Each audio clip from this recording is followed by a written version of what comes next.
Hello, friends. I'm hoping that some of you are going to join me for this. Hello. Hello, Steve. Yes, how strange. Lovely to see you. Thank you for hopping in. There was a strange situation there where I had scheduled this live and it went away and then it's come back in. And so, hello. Thank you for finding me. It seemed to be saying that I was live, but YouTube was telling me that it was private, and StreamYard was telling me that it couldn't show me comments from any of you because I wasn't in a public live stream. How strange is that? And you're all popping in. Thank you so much. You could see and hear me before. Hope. How odd. Because it was telling me that nobody could comment because I was in a private stream. And then I went onto YouTube and it was saying that I wasn't there. How odd. You see me. Wonderful. Thank you for finding me again. How bizarre. And thank you to Rebecca for this fabulous photo of where am I? Let's see if you can guess. While we're doing so, let's do some hellos. I said hello to Steve. Hello, Makeup and Monarchies. Happy Monday to you too. Happy Monday again. Hello, Chase. Thank you so much. Happy Monday, Mickey. Thank you. It was weird, wasn't it? Very, very peculiar. Maybe there's a full moon. There's something in the water. How strange. But we're all met now, so it is all is well. Becky. Yes, I am. It's warm. I'm not going to lie to you. I'm struggling with the heat. I have not been sleeping well. Baby is big, not for me, but in fact, he's measuring completely where he needs to be. There's nothing to be concerned about. But I have a short torso, and I feel very full of baby. And I'm already fed up, and I've still got quite a way to go. So that's good. It's going to be a fun old time, I think. So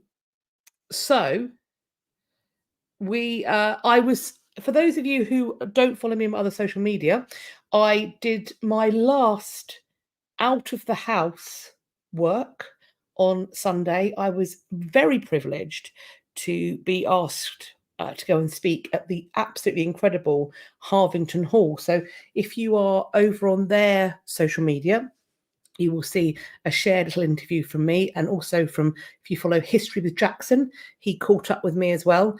So I got to go and speak there, and it was a long drive because Harvington is a good couple of hours away from me, but they looked after me incredibly well. They provided me with 2 fans and a chair and all of the ice cold water that I could ever dream of. And if you are in the UK and you are going to be heading up near Kidderminster, I really recommend a trip to Harvington. Harvington it's an incredible house, and it's incredible for a number of reasons, but it's got a number of extant priest hides. So the priest holes for hiding Jesuit priests. So it's an incredibly important heritage site as part of the history of Reformation, Counter-Reformation, and etc. So yes, I was very, very pleased to be a part of it. Apparently it kept saying server error.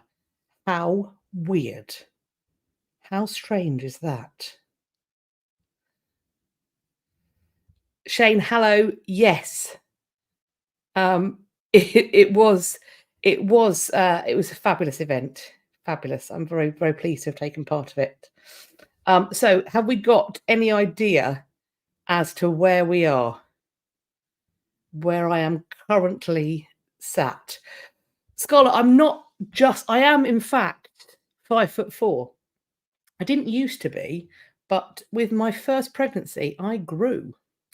So I gained just over an inch in my first pregnancy. And I also gained a shoe size as well. So, which does mean that I have to basically now, I'm going to bite the bullet, and before the next baby comes, I'm going to throw away all of my size 5 shoes because they don't fit on my feet because I'm a size 6. I don't love that for me, but yeah. Yes. Mary-Anne, thank you very much. I wore a green dress to go with my talk. So I'm glad you liked it. I was very fond of it. I got it on the TikTok shop. So there we go. I'm not going to. TikTok shop keeps asking me to become a TikTok shop seller, but I don't know how to do that. I don't think I'll be very good at it. So they keep harassing me about it, but I'm not a fan of doing that.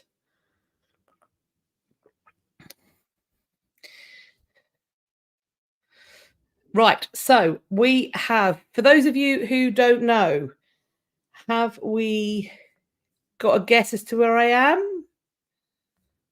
So the lovely Rebecca sent me this photograph, and this is Lincoln Cathedral.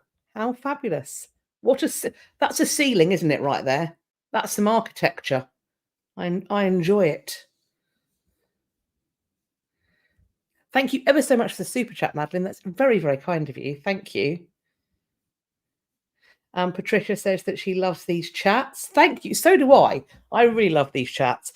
And I will keep doing them for as long as I am physically capable. But I think I am swiftly approaching the point where sitting down or standing up or doing anything for prolonged periods of time that doesn't involve me being horizontal and asleep. It's becoming more and more difficult. Okay, so we have got a whole bunch of things. We have got some. Thank you for those of you who found me on the live. Sorry about the earlier snafu. Thank you if you're watching on the playback. We have today got some updates, some repatriation / decolonisation news. We have got some new news. We've got some ding-dongs, and we have got some events and exhibitions to cover. There is no opera pinboard. Once again, I can't seem to work it out. But you can find all of the articles we're talking about today listed and numbered in the description box. The numbers in the description box will correspond to the numbers on the bottom of the slides. I'm going to be kicking off in a moment with all of the people to thank for sending me articles. I have seen a few articles coming in early hours of this morning and today. They are not included because I made the slideshow yesterday or finished up yesterday. So if they are news that we haven't got yet, you'll be seeing them in about a fortnight's time. Right, I think that is what we've got. So let us hop straight in to the thank yous, shall we?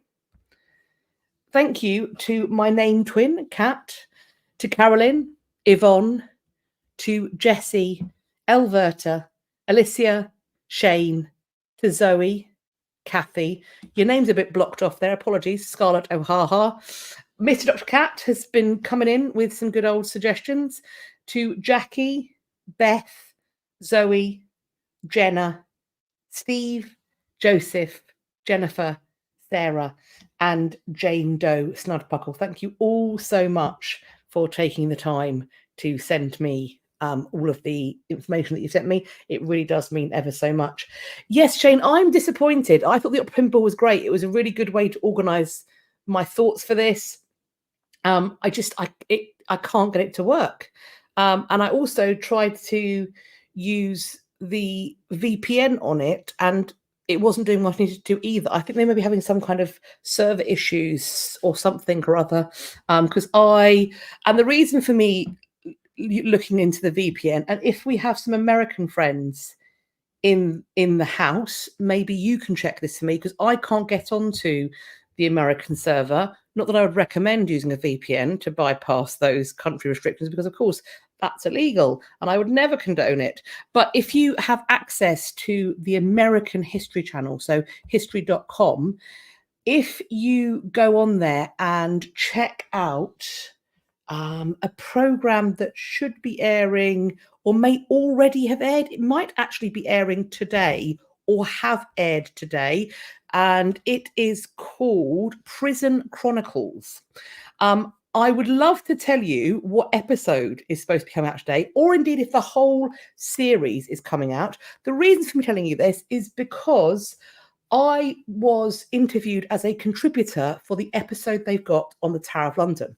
I'm not sure if I made it out of the cutting room. I was interviewed for this years and years ago. And I would love to know if I'm in the documentary and also what you think. But yeah, so I can't tell you much because I did go a looking, and it's not there. So oh, Make of Monarchy says it's on there. Prison Chronicles, the Tower of London episode is the one that I was interviewed tonight, and it is apparently airing tonight at 10 p.m. And I believe that means Eastern Standard Time. So if I'm in it, the Tower of London one, I hope I don't talk utter gibberish and that I say some useful things. When I went to be interviewed, I turned up just as Professor Tracy Borman was finishing up, so that was not at all intimidating to follow on from the maestro herself. But of course, as always, she could not have been more kind and more pleasant. So,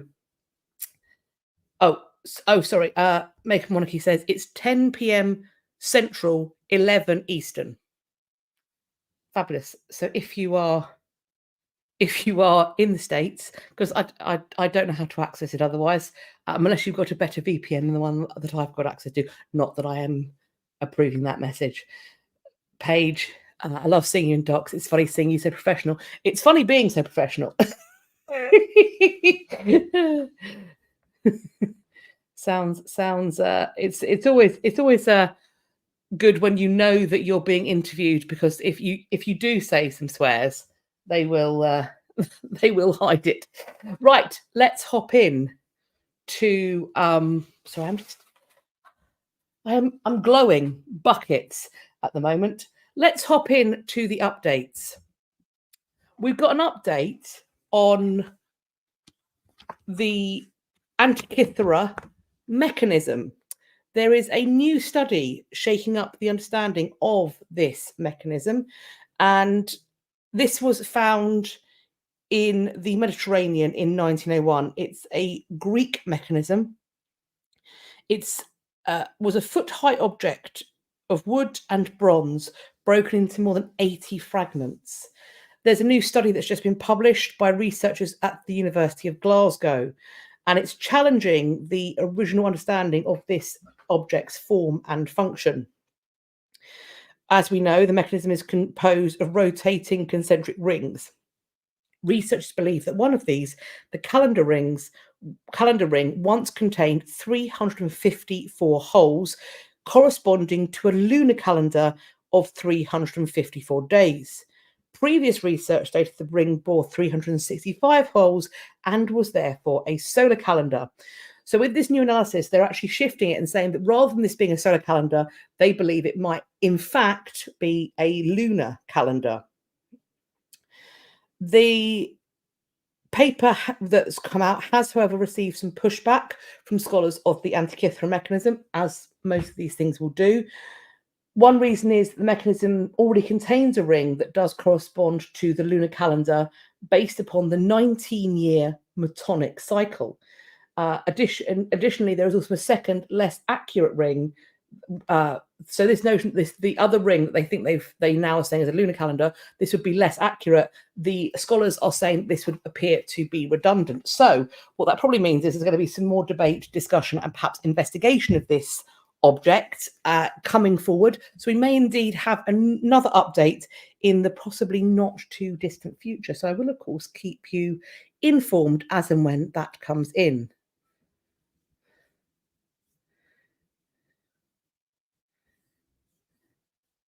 Checking in there. Yes, if only we did have the user manual. They didn't think to let that go down with the ship. Selfish of them, really. Very selfish. We also have another update. This is because we have talked about this dig before, the dig at the Carlisle Cricket Club.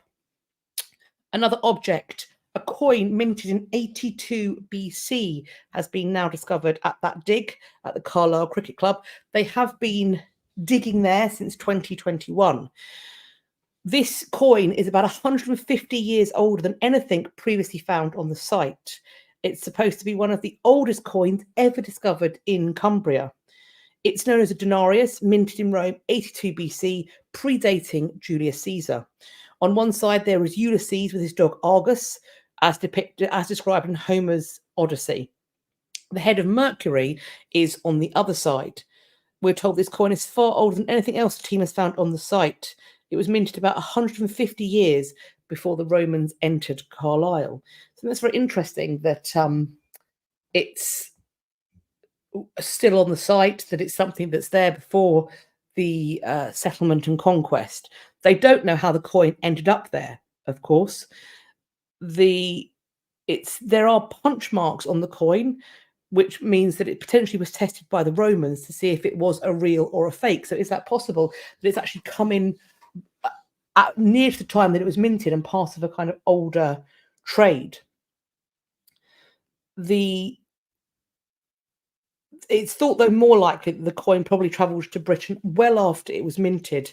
They do point out that in the Roman world, coins would circulate for a long time after they were minted, which of course they can do, because a coin like this, it predates Caesar, but it doesn't have an emperor's head upon it, so it doesn't become kind of person specific, if you will.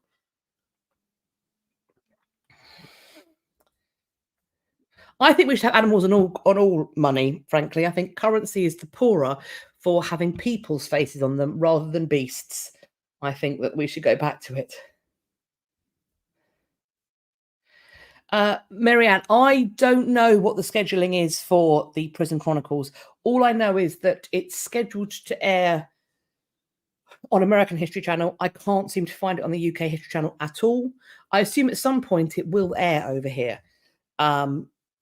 If and when people, perhaps if people have ideas about what's going on, we can pop it in the comments, and if I see it, I will pin it. So we are on to repatriation news. A question: how did an Aboriginal girl's doll from the 1800s end up in an archive box in England? Well, you've probably got a fair idea how that's happening. This is in Derbyshire, England. Archives manager Sarah Chubb was walking through the kilometres of shelves when she discovered something unusual.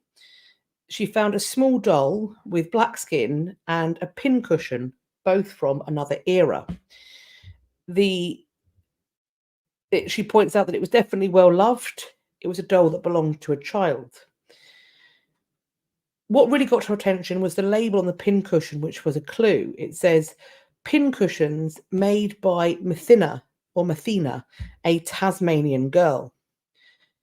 Following on from that lead, in 2018, this archivist reached out to the Tasmanian Museum and Art Gallery, who in turn reached out to a Pakana elder from the Tasmanian Aboriginal community.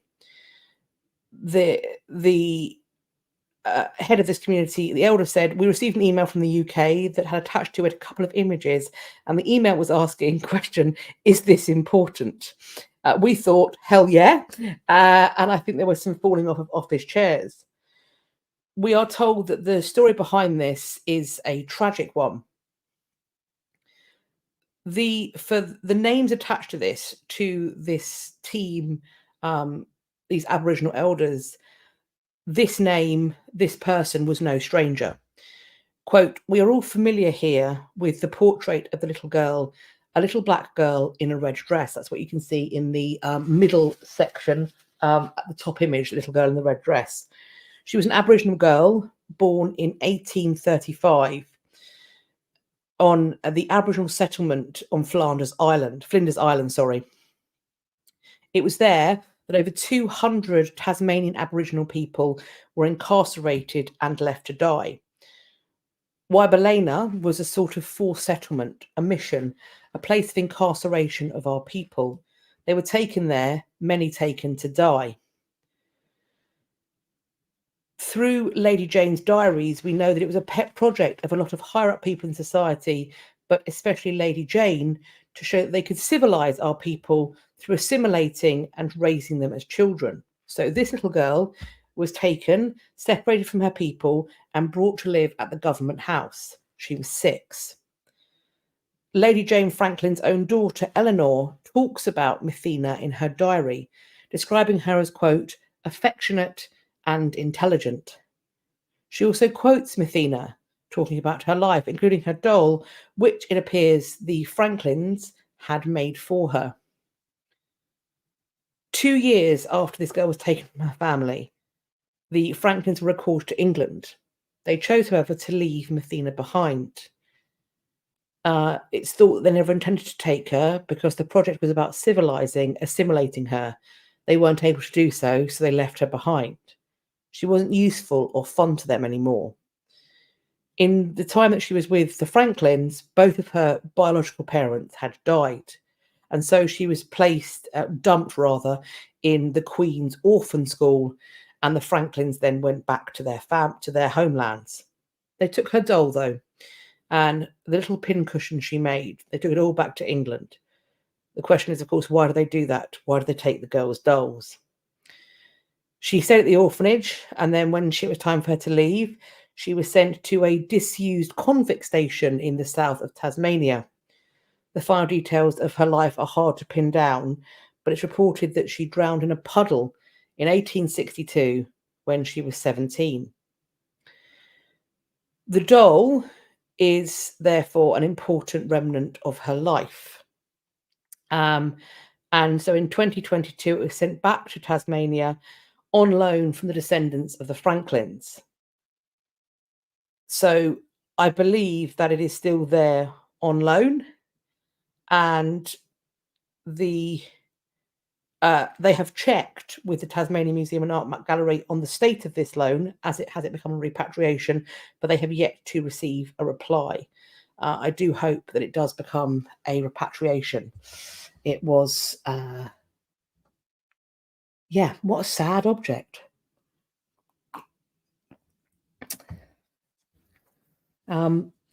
Depressing, isn't it?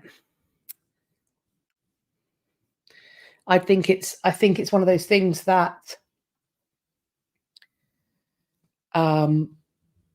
the argument for civilizing, for saving children from themselves, from their parents, that notion has done such an incredible amount of harm to so many communities, both in what were former colonies, now Commonwealth nations in many cases, but also, for me, closer to home, the things that were done in mother and baby homes over here in a very similar name, and the forced separation of people from their blood family and the hidden secrecy that's gone on.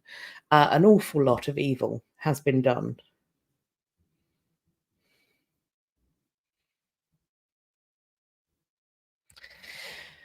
Iraq are exhibiting ancient artifacts that have been returned to them by the US and other countries.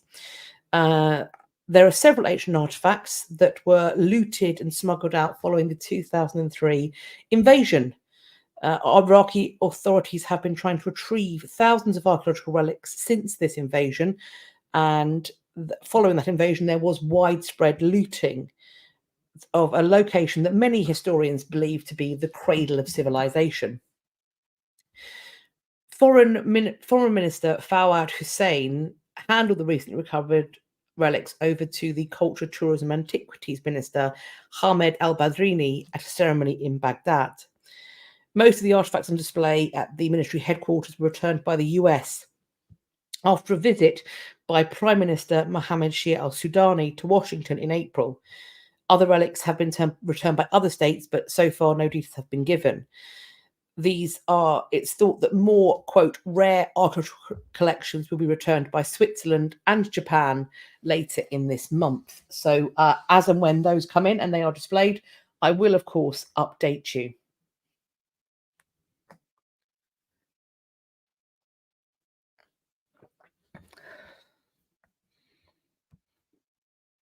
A small Nashville museum wants you to know why it's returning its artifacts to Mexico. Bonnie Seymour took a job as the assistant curator of Nashville's Parthenon Museum. One of the first things she did was look through the collections. I mean, with the name like the Parthenon Museum, you're going to want to double check.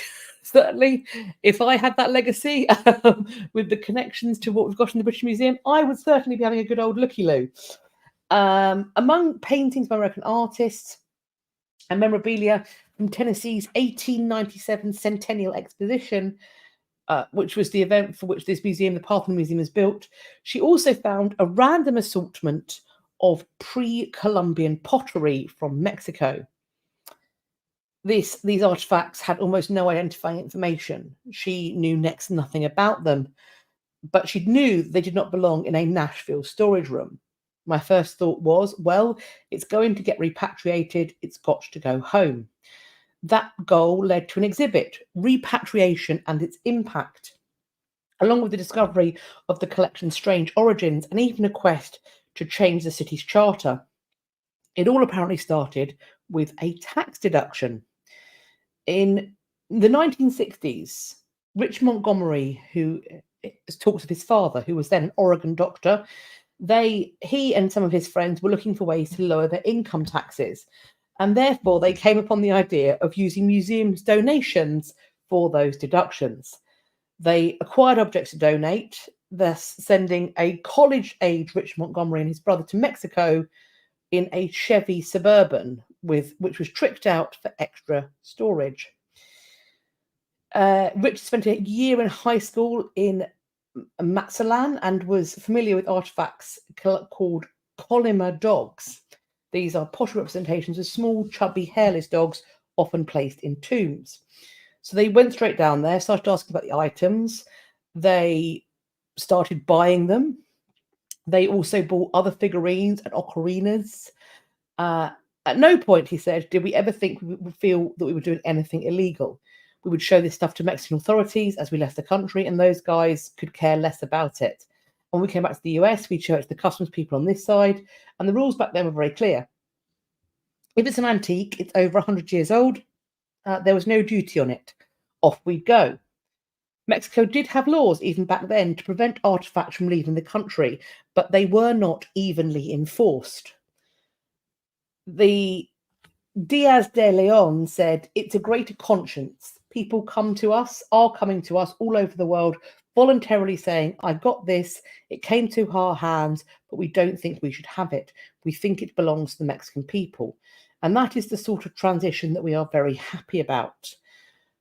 So this new archivist has worked for the last couple of years to deaccession or find a way to repatriate these products.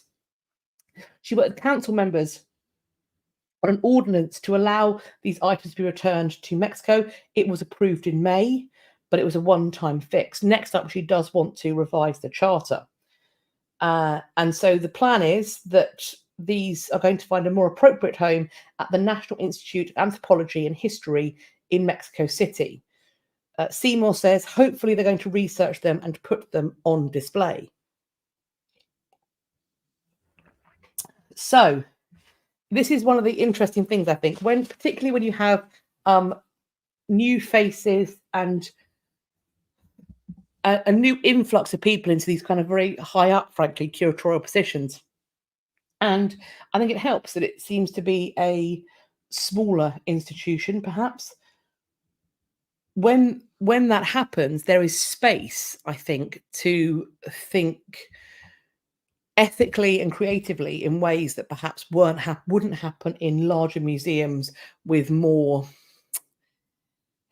dyed-in-the-wool curators, shall we say. She points out that museums aren't evil institutions trying to keep people's stuff away from them. We're actually trying to figure out what to do. Some museums are trying to figure out what to do. I don't think that's necessarily the case with all of them, but this is very interesting. And as and when those charters get changed, I think that a precedent then gets set.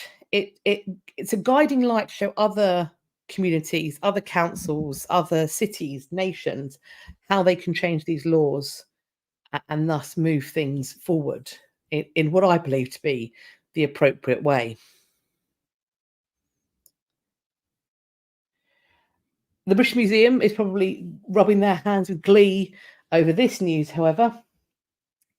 They are one of the biggest collectors of Chinese art antiquities in the West. As with so many things, the British Museum has faced repeated calls to return these and other items back to their original places. However, there are historical documents that reveal that many of the antiquities were acquired in full cooperation of Chinese officials during the last century. US historian Justin M. Jacobs has unearthed evidence that shows the Chinese government, quote, willingly and enthusiastically helped them remove these treasures from their lands. They did so because they wanted closer ties with the West and appreciated new scholarship. He goes on, quote, these things did not have price valuations that we project onto them today. I have found new evidence that hasn't been looked at before that will change our views of the objects in the British Museum and other institutions. This should not be seen as being an equivalence or evidence that things like the Parthenon marbles, the Rosetta Stone, or the Benin bronzes are similarly accredited. We also have to face the idea that 1,500 museum items have been stolen from the British Museum. And thus, what one might, even if one did send items of your national significance from China into the British Museum, if you did so under the belief that they would be safe, I think the new information might challenge that in a way that might inspire a call for repatriation. We are told, quote, most Chinese collections were certainly stolen or looted by Britain. As long as Britain cannot prove which collection was acquired legally and honestly, then the mother country of these collections has the right to seek for their repatriation. Jacobs, who is a professor of history at the American University in Washington, said, quote, I have seen letters and recollection of Chinese officials, Chinese dealers, Chinese scholars talking about what they think of Western archaeologists who came into the country and removed tens of thousands of objects. It's usually social and diplomatic capital. If we can help him out, this will sweeten diplomatic negotiations with Great Britain the next time we have some sort of diplomatic issue to work out. To me, willingly handing them over when you feel like it's going to serve a diplomatic end because you are dealing with what may have been at that point potentially a dying but still nevertheless an imperial force. I don't necessarily know how fair that is. Still,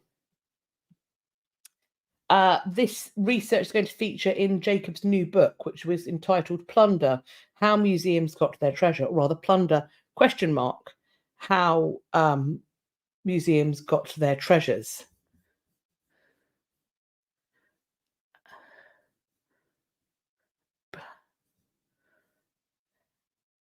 Blowfield says, you were trying to recommend a film about the Tudor period to me, but it seems to have got lost in the scuffle.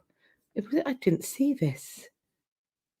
Could it have, is there something in the title that would make it not be shared? Because I can't see that comment, Blowfield. So if you can send it again, that would be fabulous. But it's not coming up for me.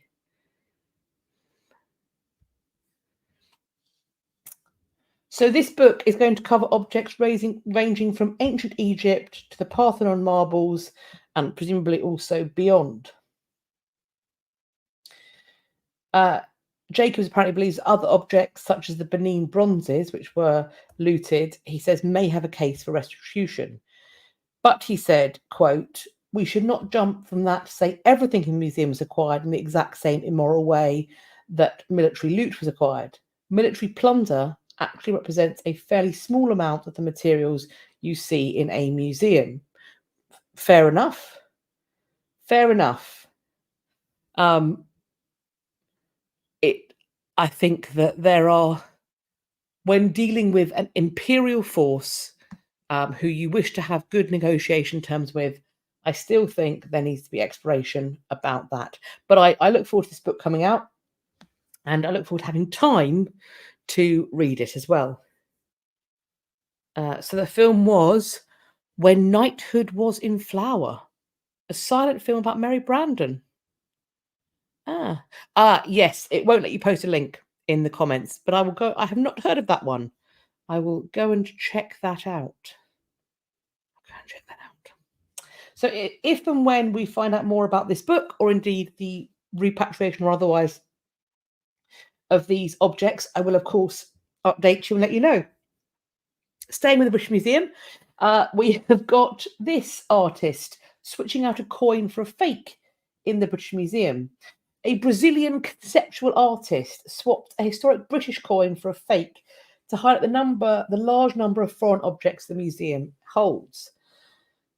Ile Sejuri said the idea came to him when he saw a museum volunteer handing visitors coins to handle. He asked for an English Civil War era coin because, quote, it's one of the few things British in the British Museum. He then created a diversion and swapped it for a fake. He then told Reuters that he deposited the original coin in the museum's collection box on the way out. The art newspaper first reported his act, which he recounted in a video made for his master's degree for Goldsmiths University in London. The British Museum said it would inform the police about the incident, which took place in June. A museum spokesperson said, quote, this is a disappointing and derivative act that abuses a volunteer-led service aimed at giving visitors the opportunity to handle real items and engage with history. I see where they're coming from. The artist said that British Museum and places like the Louvre view themselves as, quote, the holders of the treasures of humanity. The problem is that these institutions are the basis of imperialist cultures that loot a lot of these objects from the global south and the world. So does that make it right to target them? He didn't take it off the premises. I wonder if it can be located in the donations box. I wonder where that coin is now. If and when we find out what's going on, I will, of course, let you know. The artist does say that he had sought advice from an art lawyer before swapping out the coin. I don't know what they said, but presumably he felt comfortable enough to go on and do it anyway.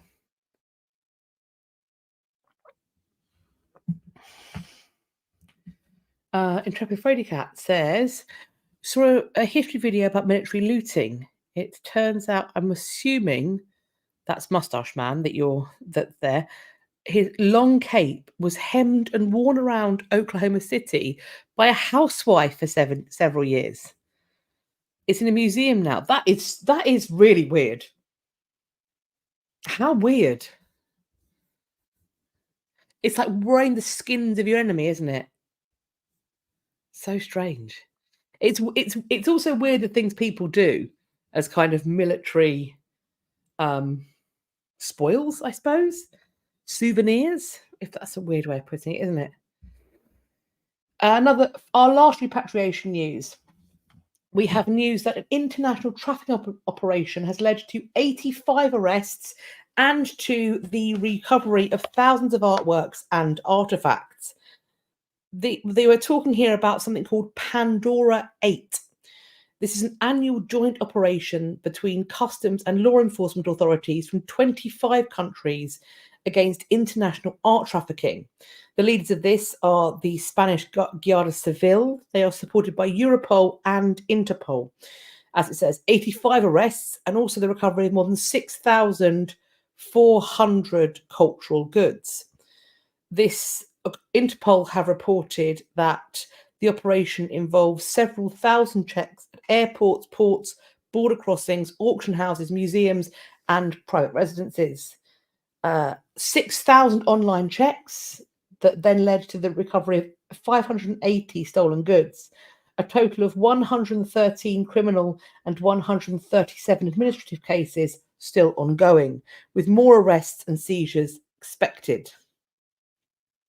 Countries who are participating in this include Albania, Austria, Bosnia and Herzegovina, Bulgaria, the Czech Republic, Croatia, Cyprus, France, Germany, Greece, Ireland, Italy, Latvia, Malta, Montenegro, Netherlands, Norway, Poland, Portugal, Romania, Spain, Serbia, Sweden, Ukraine, and the UK. One key case where there was a collaboration between Spain and the Ukraine recovered 11 gold items worth over $65 million, linked with the money laundering and illicit trafficking of Scythian cultural artifacts. Romanian police also recovered 19th century wooden iconostasis stolen from a church and sold online. Bulgaria, the customs agency there, seized 432 ancient coins, and so on and so forth. Operation Pandora, launched in 2016, it's an annual law enforcement operation within the European Multidisciplinary Platform Against Criminal Threats. The acronym, in fact, is MPACT, aiming to curb the illicit trafficking of cultural goods through coordinated international efforts, which I think is fascinating, isn't it?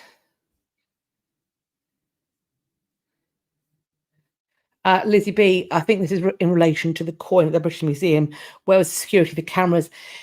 If I am, I haven't seen how object handling is done at the British Museum, but I have seen it done at a number of other heritage sites and institutions.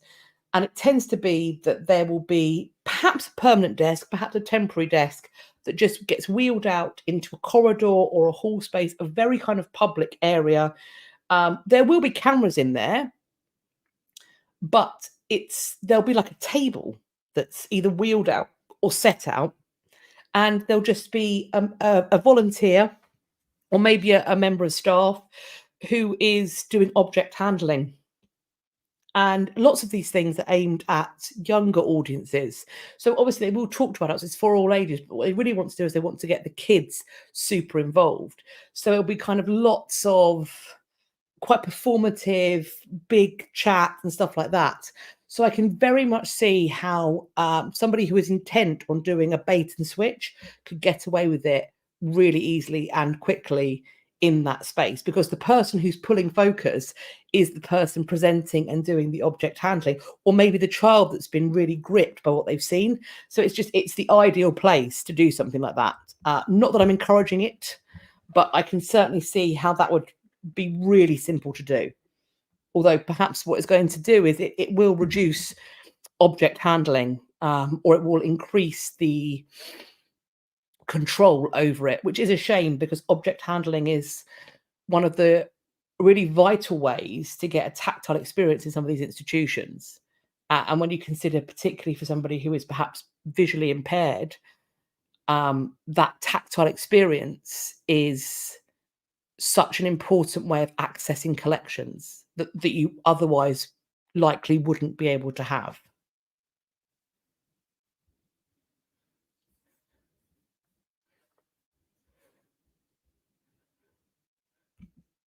So now we are heading on to the new news, and we are being told about the discovery of the most complete dinosaur fossil. A new species of dinosaur that's been unearthed on the Isle of Wight. It's been named in honor of the man who found it, and this has been done posthumously. A 125 million year old specimen found in Compton Bay on the Isle of Wight in 2013 was found by fossil hunter Nick Chase, who sadly died of cancer in 2019. PhD student Jeremy Lockwood determined that the skeleton was a new genus and species, and named it Comptonatus chasei, a tribute to Mr. Chase. Mr. Chase's son Will, who was present at the excavation in 2013, described his father as a wonderful man and a treasure for the island. The bones found are the most complete dinosaur discovered in the UK in the last century.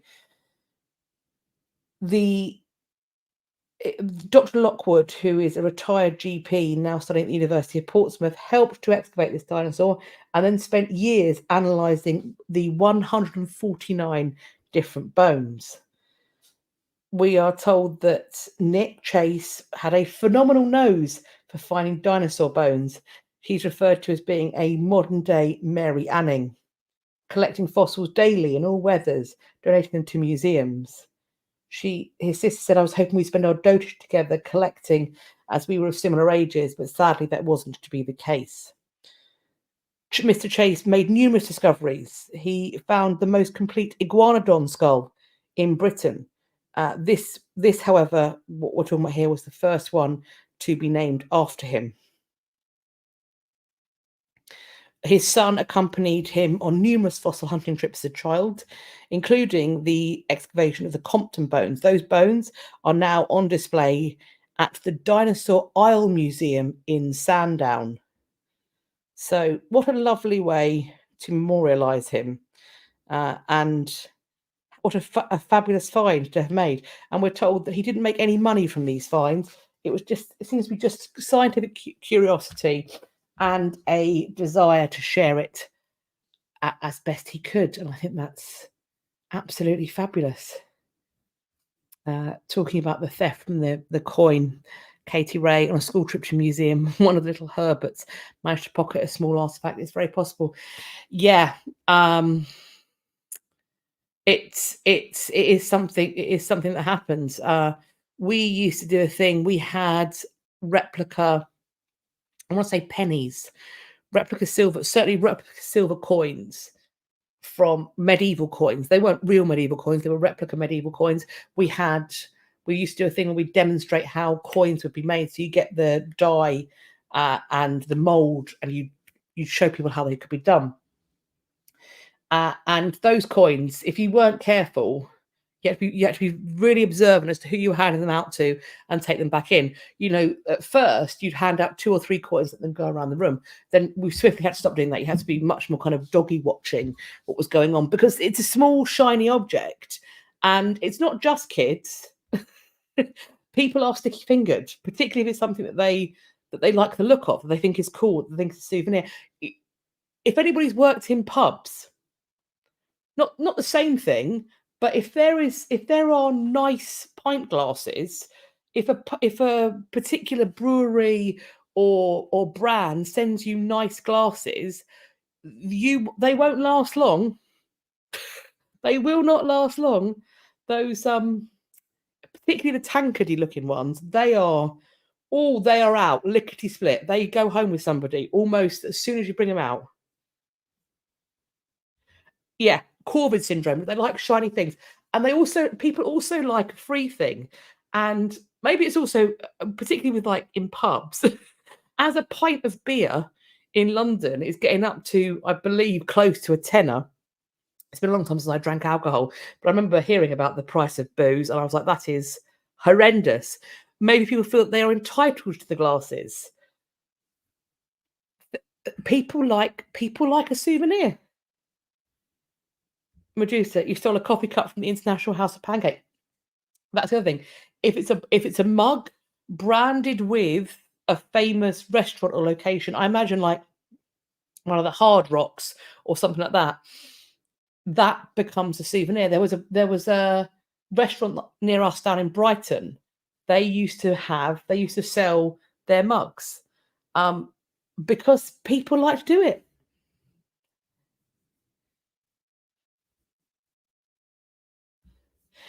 Yeah, I'll be honest with you. I shot glasses as well. We've all done it. If you've been in pubs, you've at least thought about it. So, another fossil, some more fossil news in the new news. A Stegosaurus fossil. And this picture, I haven't got a chance to watch House of the Dragon, but are we 100% sure that people who were writing the stories of dragons had no idea about dinosaurs? Because it feels like they did, like somehow know about dinosaurs. Anyway, a Stegosaurus fossil fetched nearly $45 million. This is the nearly complete fossilized remains of a Stegosaurus. It was auctioned by Sotheby's. The buyer's name has not been disclosed. The fossil has been dubbed Apex, and it's considered to be among the most complete ever found. It was estimated that it would go for between $4 to $6 million based upon prior auctions of dinosaur fossils. In 2020, the remains of a T-Rex named Stan went for $31.8 million. Apex has now taken its place in history, some 150 million years since it roamed the planet.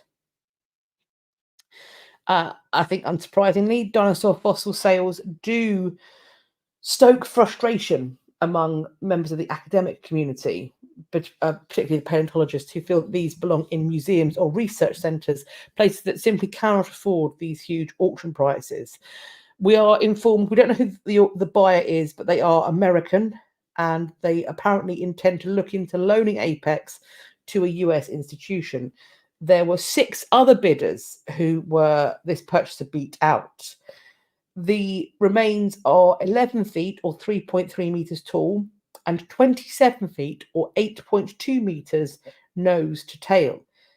Apex lived long enough to start showing signs of arthritis. It was discovered by a commercial paleontologist in 2022, and it was found near the aptly named Dinosaur, Colorado. This community is near to the Dinosaur National Monument and the Utah border.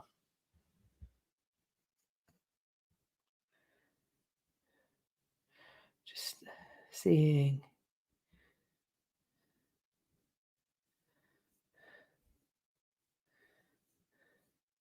That's an excellent question. Any knowledge of when we first see a dragon spoken about in history?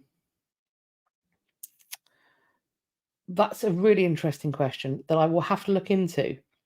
I mean, certainly medieval. You've got George and the Dragon. You've got the Dragon of Cadwalla from Wales. How far back is it? I don't know enough about Greco-Roman myth. Do dragons feature in their mythology? When do they start featuring in Chinese stories and iconography?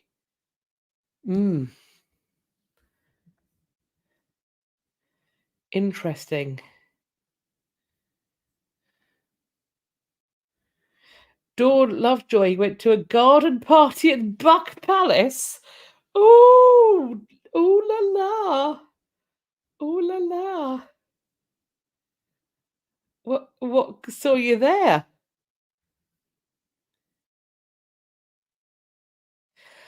Yes, so I would be inclined to go with that too.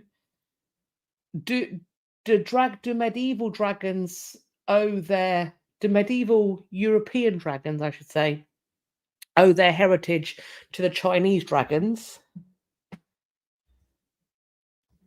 Are Chinese dragon stories based upon an earlier uncovering of skeletons like this one, of fossils like this one?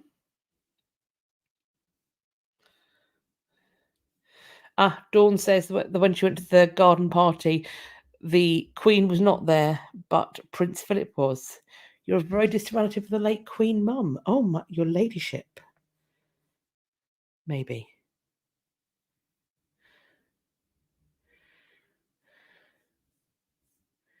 Oh, Medusa says dragons first appear in Sumerian myths.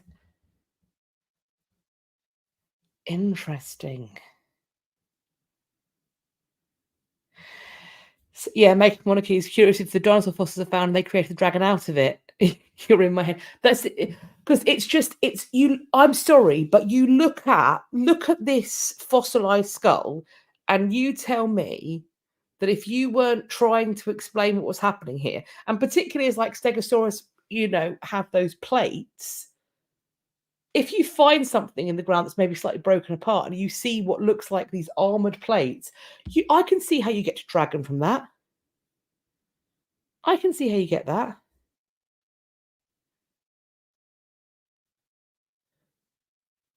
Yeah, I'm interested by this. I'm gonna thank you, Medusa. I'm gonna look into the Sumerian myths. I'm going to see if we can predate it from there. Interesting. Very interesting.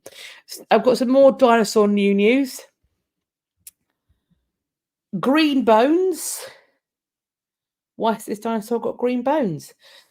This is a dinosaur that's going on display in the United States. They don't know what colour the dinosaur was. However, the bones, the fossilized bones, are an unusual shade of green. The Natural History Museum in Los Angeles says that, as well as being a new species, it's the only green-boned dinosaur ever found on Earth. It's been nicknamed Natalie because of the little flies or gnats that were swarming around when it was dug up. It's similar to the Diplodocus. It's a sauropod, so it will be a herbivore, so similar to Brontosaurus or Brachiosaurus. Natalie, this dinosaur, lived 115 million years ago, so it's older than T-Rex, and its bones are a blotchy dark green because of a mineral called selladinite that was there during the fossilization process.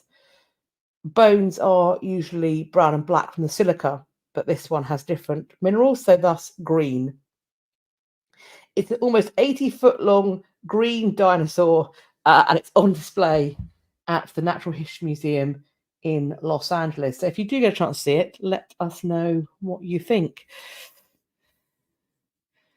Shane asked why I'm jealous of a garden party at Buckingham Palace when I get to work at Hampton Court. I love working at Hampton Court, but if you go to a garden party at Buckingham Palace, I'm assuming they feed you for free.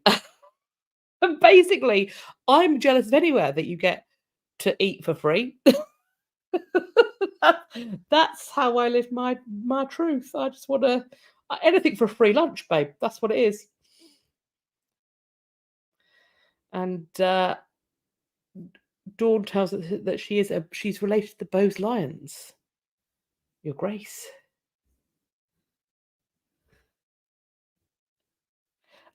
Steve, what has Gabriel made of dinosaurs? He is currently, so that's actually become his toy of choice recently. We took him to the Naturalist Museum in London when they had what they were talking about as the Gigantosaurus, so the biggest fossilized dinosaur ever found. The full name escapes me. It's very long, and I can't quite remember what it's called. Baby brain is playing up. But so we took him to that exhibition that they had in one of their temporary galleries, and he loved all of the kind of stuff around it. But when it came to actually, because you could walk underneath the fossil, and he was deeply afraid of the fossilized dinosaur. So he didn't want to go too close to it, but now we did buy the book, and so he makes his dad read him the book about the Gigantosaurus every night, and about a little mouse that's looking for the dinosaur. And so he loves that story about the Natural History Museum, and he has lots of little dinosaur models. He can name all of them, and he likes to take them out and play dinosaur tea parties with his friends. So yes.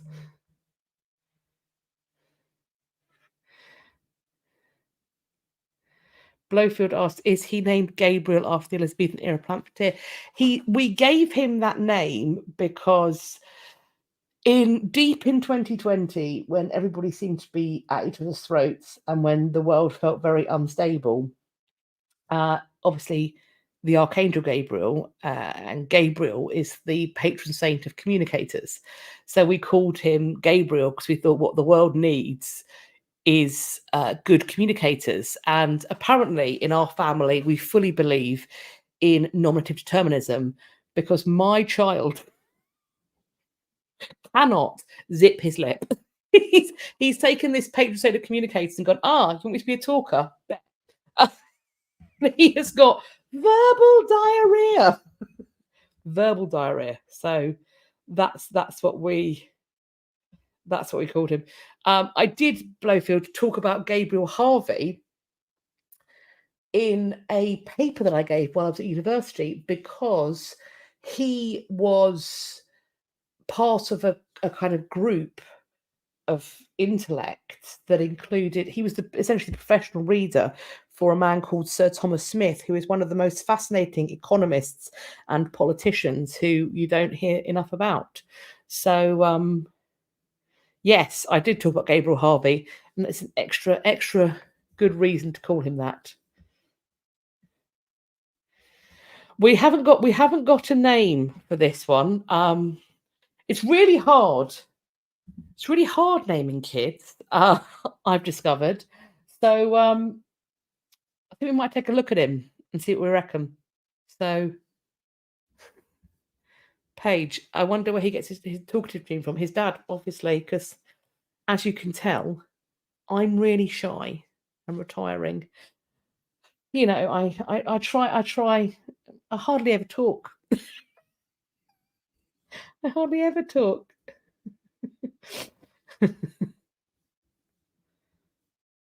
Jessie, I'm telling you here and now, the one name he's not getting is Timmy. Not actually because of History After Dark, but I've got a cousin called Timothy, and we don't name our kids after living family members. So,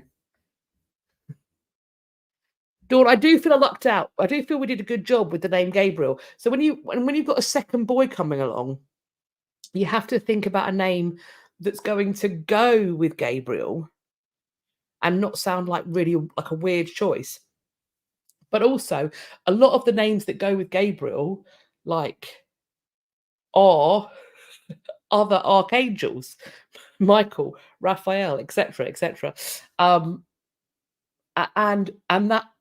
that's a theme that makes a statement about a family that I don't know how I feel about that.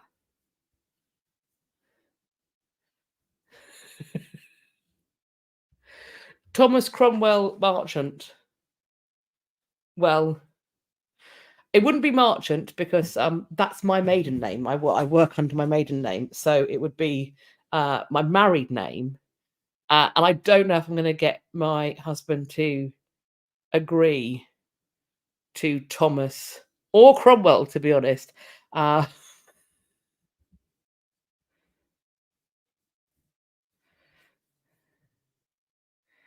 Yeah, I for lots of people, naming children after living relatives is really common. It's just something that we decided not to do. But yeah.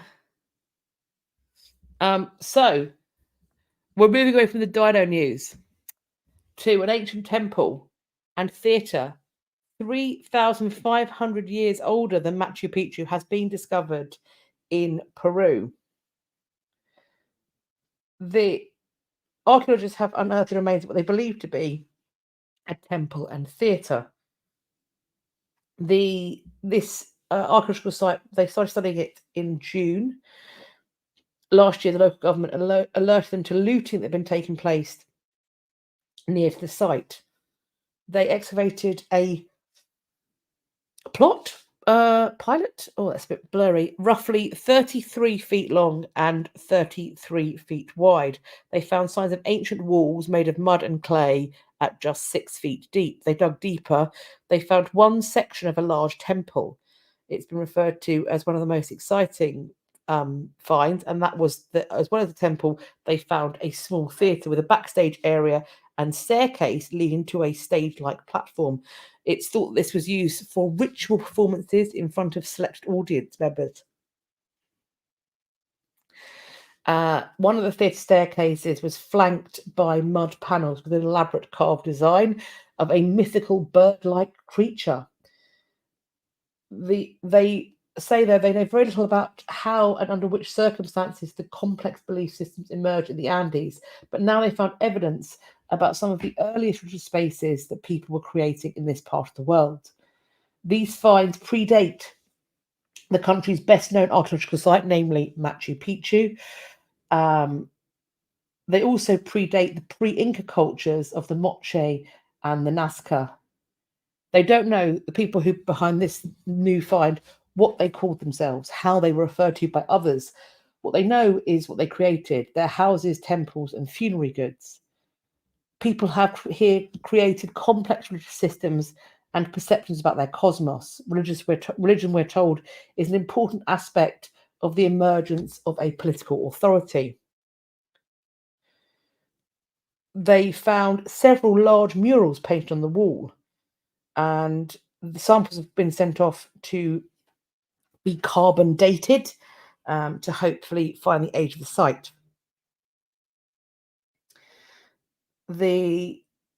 In August, the archaeologists in Peru unearthed a 3,000-year-old tomb they think might have honoured an elite religious leader. And a few months prior to that, there was a more than 1,000-year-old adolescent mummy wrapped in a funerary bundle found on the outskirts of Lima. Ocean Mist is getting brave. Hello. Ocean Mist is getting brave. The thought that I would name my son Charles Brandon. You've got two Opes, and Bob's dead. Blowford had an English teacher named Bronwyn. Bronwyn's a great name.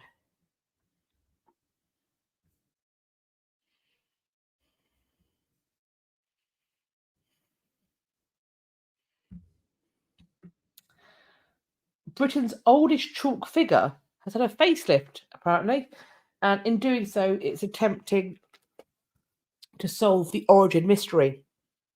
This is a 3,000-year-old artwork in Oxfordshire. It's the Uffington White Horse we're talking about. I know you were joking. I accept your apologies. Charles Brandon, as we know, there's probably only a few people who I like less, Richard Rich being one. Because boo! Scarlet, there's the notion the Seymours are a problem in general. In general. Okay, so this is archaeological work last year. It showed that parts of the ancient chalk horse have narrowed over time as grass encroached and topsoil slipped. This was mostly the head and the neck area had narrowed to less than half of its typical width. So they have fixed its profile by cutting the encroaching turf back to the estimated original edges. Soil samples of the lowest layers were taken during this work, and they have been assessed to see if they can accurately date the creation of the item. There were samples taken previously in 1990 that revealed this horse was the oldest chalk figure. They are using something called optically stimulated luminescent, or OSL, dating. This analyzes crystalline materials such as quartz or feldspar to determine when they were last exposed to sunlight. The National Trust archaeologist said that the Uffington White Horse is set in a dramatic landscape shaped by nature and by people throughout time. They don't know for certain its original purpose. It might have been a way of marking territory or a tribal symbol. They do know that the efforts of generations of local people, this horse has been cared for, which has allowed it to survive for thousands of years. So this work is ongoing, and they say that they are delighted this work is being done to better understand this iconic place while it's being returned to its former size and shape. So as and when we learn more about what this is, and what its purpose are, if there is indeed an update, I will, of course, let you all know. One mystery that appears to have been solved.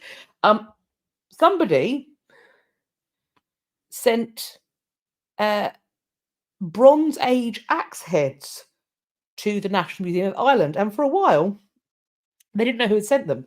These are 4,000-year-old axe heads, wrapped in foam and pushed in a porridge box.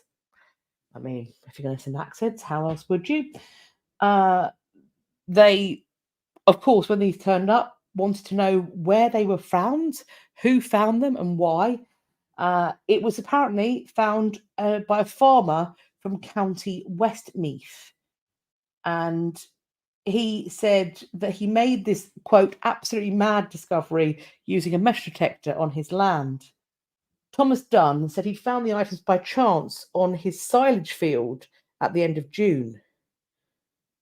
He said he was cutting his silage and a bit of metal fell off a mower. They started looking for it because they thought it might go into the silage harvester and break it up. So he got someone with a metal detector to come and look for it. And lo and behold, he found this. So it is against the law in Ireland to search for archaeological objects using a metal detector unless written permission has been given. There are penalties that could be involved. However, it's understood that this gentleman will not face charges. The axe heads arrived anonymously, and the museum therefore issued an appeal, being like, "Who has sent this? We promise it will be confidential." Dunn, who his family have owned that land for 40 years, said he was shocked that these axe heads were on his land. He didn't know their eminence. He didn't know their origins. He thought at first it was a horseshoe. He indeed only found out what they were about a week after it had been in the news. Researchers from the National Museum have now visited the site, hoping to find more information about the people who lived there 4,000 years ago. The museum said it was the authority with responsibility for the care of archaeological objects and the Irish State's repository for all archaeological objects, both from excavations and other sources. So he did come forward. I mean, what a mad thing. But I found this. I'm not sure if I should be digging for it. It probably belongs in a museum. I know what. Put it in foam, in a porridge box. Off it goes. Off it goes.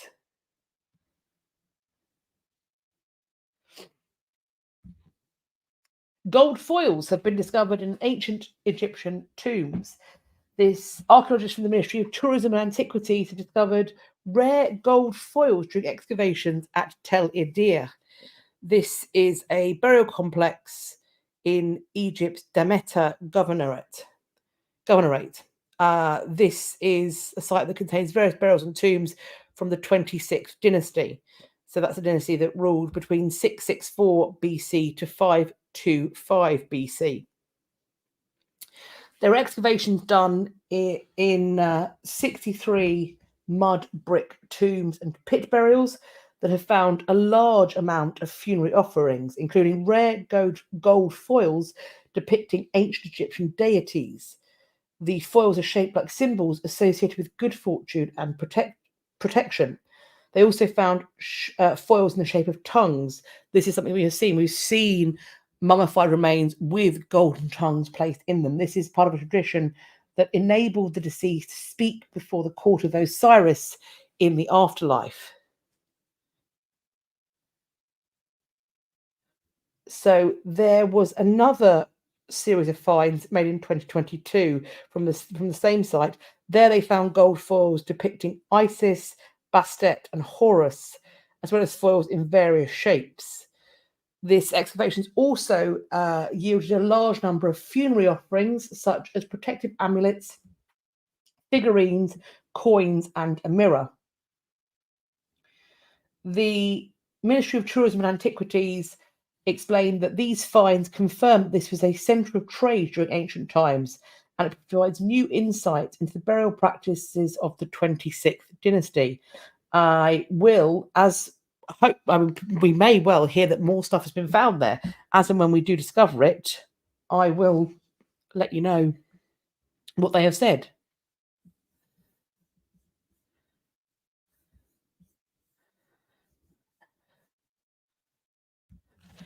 And Juice says someone should make Barbie clothes like Elizabeth I dresses. I feel like that has happened. I feel like somebody's done that on Instagram. And it's not just Elizabeth I. I want to say there's Elizabeth I, maybe a Mary Queen of Scots, maybe an Anne Boleyn, somebody who makes, and they are, to my knowledge, attempting to be as historically accurate as possible. So it's somebody who is into reconstruction and historical clothing who has made these things. I think that's a thing. Making monarchies thinks using it too. When you said that, Medusa, I'm like, that is happening. Somebody's done that, and they're all hand stitched, and the fabrics and everything. It's really finely detailed, and I think a lot of them are replicas based on portraiture as well. And the fact that Making Monarchies also thinks this is happening means that I haven't just dreamt it in some kind of fever dream. I'm pretty sure that already exists. If anybody locates it, Jennifer, potentially a Russian doll maker. See, I knew I'd seen something along those lines.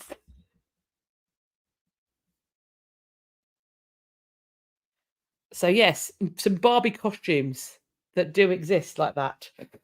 We've got a fabulous set of buttocks for you here. You're welcome. A 7-foot statue of the Greek god Hermes. If he's 7 foot tall, that's got to be a cuppable bum. Don't cut the bum. We'll get to that in somebody being lewd with a statue. That's coming up. This is found near Bulgaria's northeastern border with Greece. A 77-foot statue of the ancient Greek god Hermes. This unexpected find happened during an excavation of an ancient Roman sewer. This was in the abandoned city founded by King Philip II of Macedon. In 425 AD, a powerful earthquake destroyed the majority of this city's infrastructure and caused the nearby river to flood the forum. A few decades later, groups of people returned to live in the ruins, but life gradually dissipated, and by 500 AD, no sign of permanent habitation. We are told that the head is preserved in very good condition, that it's a Roman copy of an ancient Greek original. Quote, everything pagan was forbidden. They have joined the new ideology, but apparently they took care of their old deities. Sorry, I've got to hold this very close because the font is much smaller than I thought it was, and I still am far too vain to go and buy new glasses. So we are where we are, and I'm going to do my best. This article points out who Hermes is, the herald of the gods, in charge of protecting travellers, as well as thieves and liars. Someone who guides souls to the underworld or Hades. Hermes is also the god of prudence and skill in all relationships of social exchange, the god of deception, of the uncertain, of what happens from one place to the other. And that's why he's responsible for taking the souls into the afterlife. So we have this lovely bottom statue. And if and when we know where it's going to be displayed, I will let you know.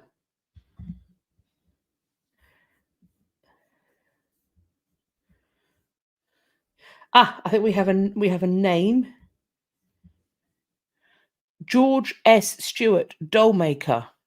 Historically accurate. These are the costumes. Thank you, Jennifer, for finding that. Julesy points out, being the messenger of the gods, he was always running around. Perhaps that's why he's got such toned buttocks. There we go. And on the Irish axe heads, Cranky Celiac points out that as there is a €63,000 fine or 3 months jail time if you are found metal detecting, I too can see why you might want to send that in anonymously. When you put it that way, can you imagine if you're like, oh, I thought we'd lost a horseshoe. I didn't want a horseshoe to sod with my machinery, and now I'm in trouble. Ooh, awkward. Staying with finds, we are Roman Emperor Caligula, 2,000-year-old garden has been unearthed near the Vatican. These are gardens overlooking the Tiber River. This has been found by construction workers. They have found the travertine walls of the garden that overlook the banks of the Tiber. Workers were constructing a new overpass at the Piazza Pia and archaeologists then removed debris to find a lead water pipe with the following inscription, which is Caesarius Augusti Germanici. This is an engraving referring to Gaius Caesar Augustus Germanicus, better known as Caligula, which is a childhood nickname for this emperor that relates to him having little boots. It's thought that this garden belonged to Caligula, a famous tyrant and ruthless leader, said to be a sadist who humiliated his Senate. This Alessio de Cristoforo, who is the archaeologist at the Special Superintendency for Archaeology, said that the find is significant because this Piazza Pia is in the same area as the garden of Agrippina the Elder, Caligula's mother. The pipe found here is similar to another one found in the early 1900s that is inscribed with the name Julia Augusta. She is the second wife of Augustus and the grandmother of Germanicus. This is leading people to speculate the property is inherited by Germanicus, later passing it down to his wife, Agrippina the Elder, before it then goes on to Caligula. As well as the pipe, archaeologists also found slabs of Roman-era pottery and terracotta figures of mythical scenes that would have decorated the rooftops.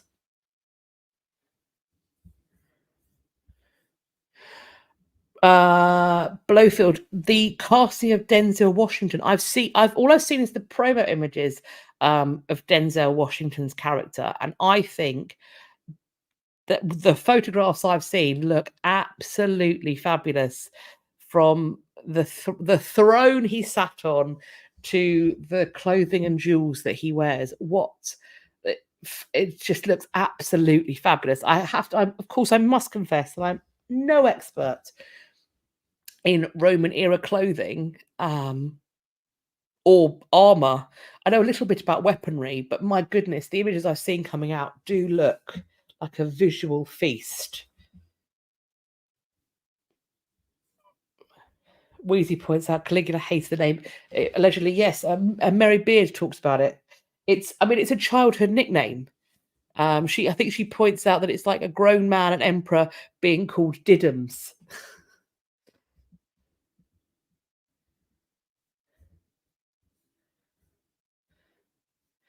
Yeah, Alicia, would you like to be known to posterity by your toddler nickname?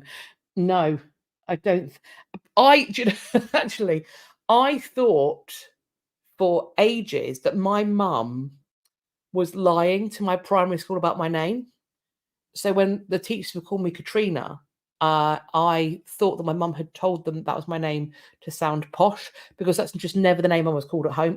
And so I thought I had like an outside people name and then my real name. And I thought my real name was my baby nickname, which was Bunny. So I thought my name was Bunny for years, years and years and years. Because I was a bun in her oven, so I just got called Bunny from before I was born. Oh, sorry. Sarah asks, it's Didymus. And it's just like a kind of cutesy. It's like, oh, Didymus, Bubba, sausage. I don't know what another version of Didymus. It's like a little diminutive that you call a very small child, or another adult that you're trying to patronize.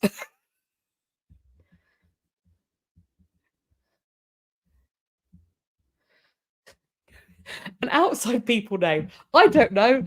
I live in a very strange fantasy land where I was predominantly raised by my grandfather from very small. So I was hanging out with a septuagenarian, octogenarian until I started school. So I didn't see any other children.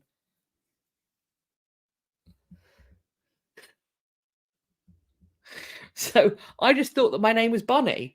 And I thought I'd started school, and I genuinely thought Mum thought that Bunny wasn't professional enough. This is the logic that's going in my like 3-year-old brain hole. I thought that my mum thought that Bunny wasn't professional enough, so she gave me another name. I don't know. She also claimed that she thought she invented the name Katrina, which is weird because during the year in which I was born, I'm Walking on Sunshine by Katrina and the Waves was number 1. So I don't know how I believe that.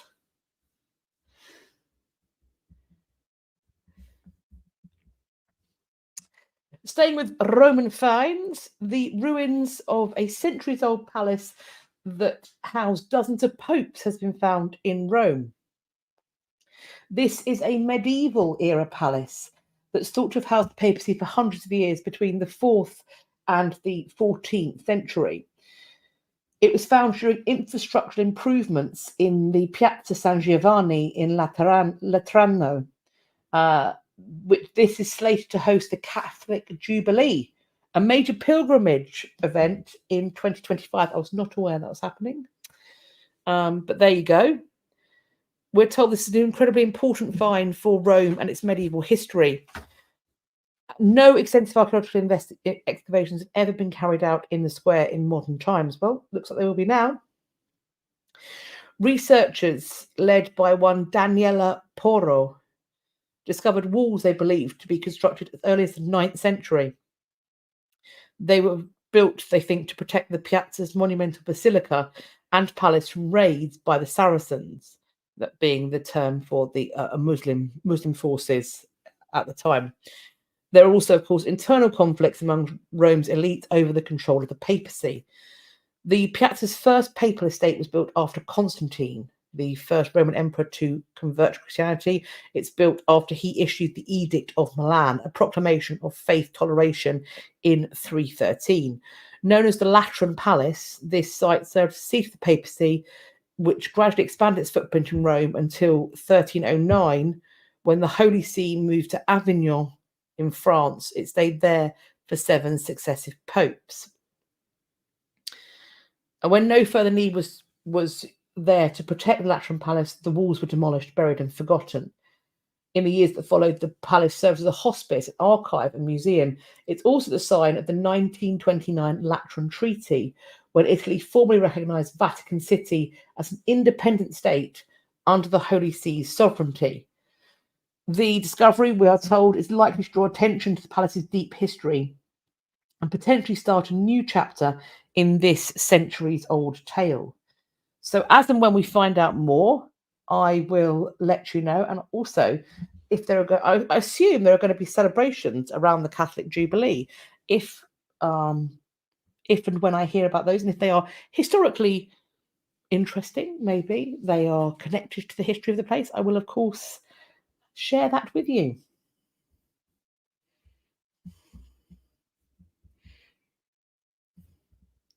We're doing childhood nicknames, and Scouse Carried 97.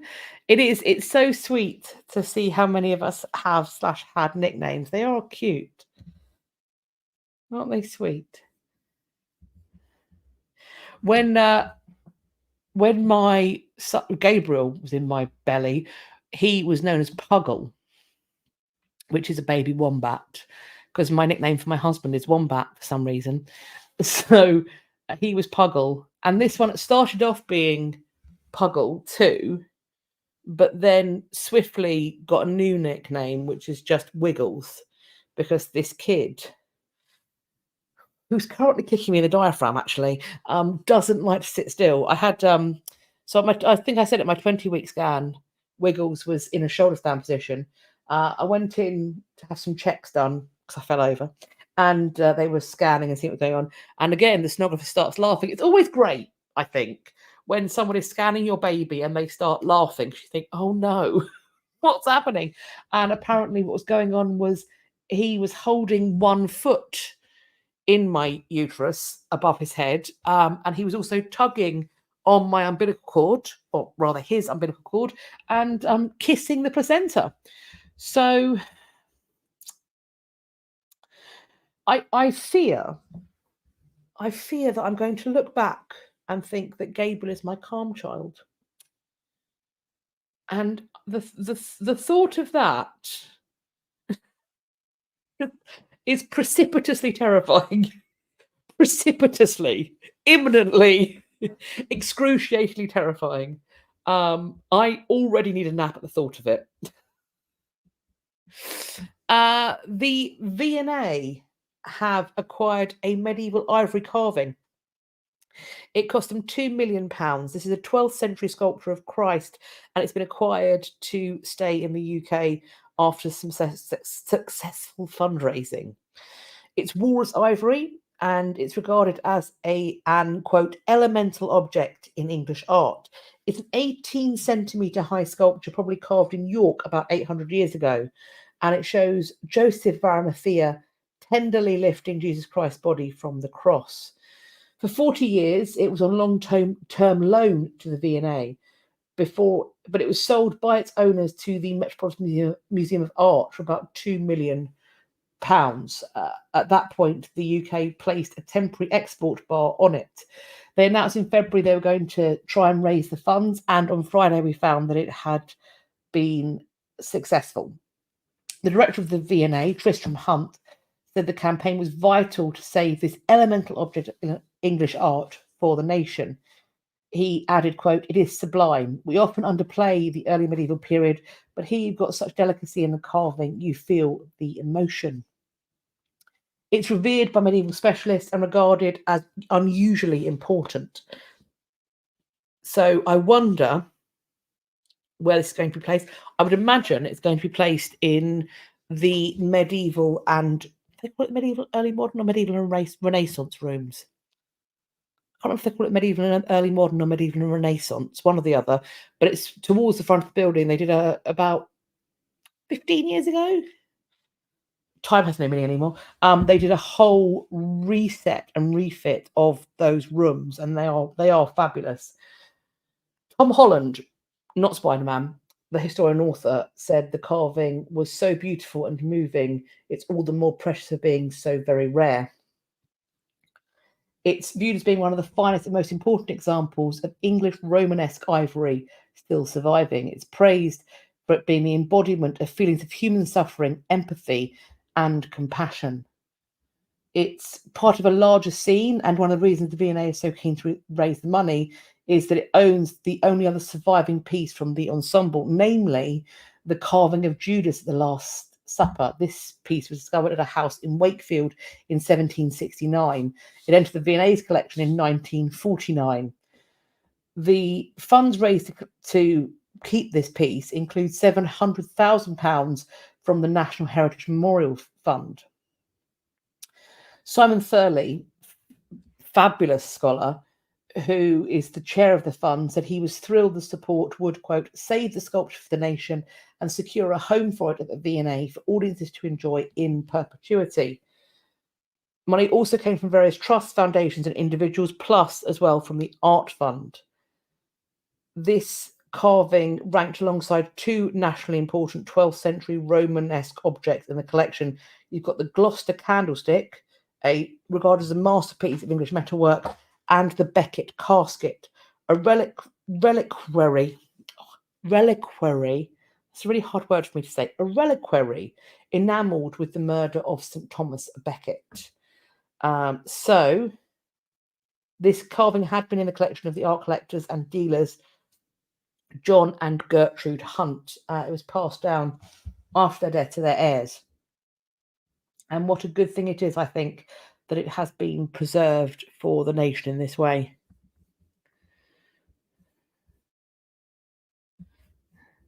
Deborah says, with other parents, you'd worry. With me and Miss Dr. Cat, I had. There was a hope because Gabriel is. I recognise. We talk about how essentially I have copy pasted myself in male form. From top to toe, that boy is spice and sass and verbal diarrhea, and his favourite phrase at the moment continues to be all right drama. I know what I've done there.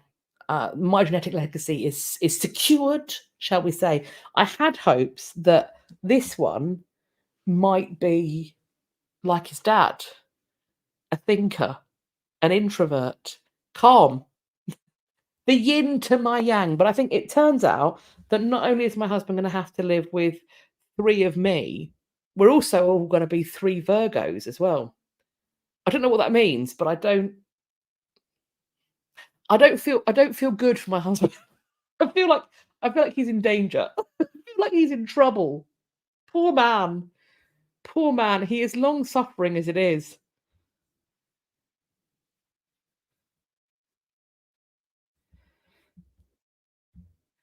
You think we're going to guide and nurture his energy, his gifts in the right direction. Education, communication, authenticity, spice of spirit, and artistic nature make the best types of human.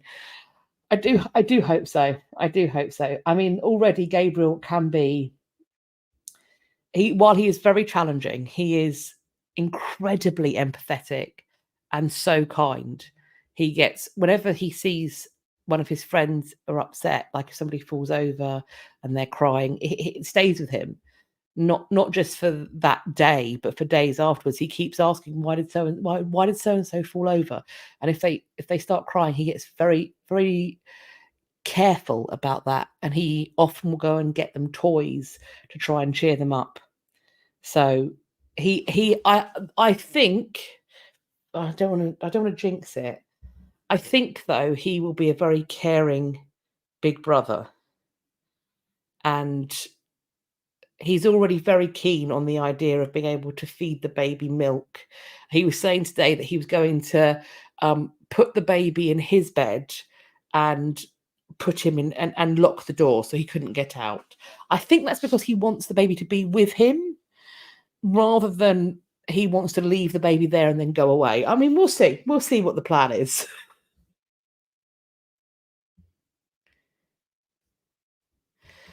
Alicia says, it's going to even out as I'll be the only girl. They'll team up in their fellowness. I mean, that's fine. I think Jane would like it if at least one of his children or one of the people he lives with gave one iota of a care about sport or football. Because it isn't me. I mean, I quite like boxing, but no, I don't really like team sports or ball games. But yeah, Gabriel, his sport is musical theatre. He does not. He walks into people's houses and when they're watching football, he goes, "Why are you watching that? Can you put Elsa on?" So, yeah, I hope this one does like football for his dad's sake because my husband loves football. We shall see. Next up, missing portrait of Henry VIII has been found after a random post. I'm not going to call it that. It's Twitter.